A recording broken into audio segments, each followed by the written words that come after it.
আজকে এমন একটি গল্প বলতে যাচ্ছি যা শুনলে হাজারো মুমিনের হৃদয় কেঁপে উঠবে।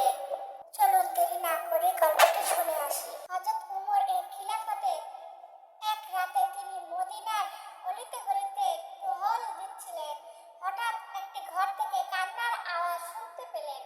উঁকি দিয়ে দেখলেন এক মা চুলায় পানি ফুটাচ্ছেন আর সন্তানদেরকে বলছেন, কাঁদো না, খাবার তৈরি হচ্ছে। আসলে সন্তানদেরকে শান্ত করতে তিনি শুধু পানিতে পাথর ফোটাচ্ছিলেন।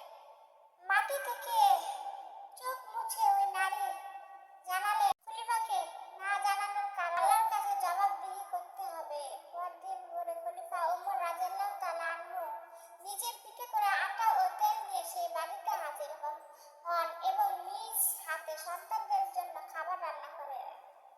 এই গল্পটি থেকে দায়িত্ববোধ ও সততা এবং ইসলামের শাসকের কর্তব্য ও পরকালীন জবাবদিহিতার চমৎকার শিক্ষা পাওয়া যায়। এমন আরো শিক্ষণীয় ও প্রেরণাদায়ক গল্প শুনতে এখনই আমার চ্যানেলটি সাবস্ক্রাইব করে দিন।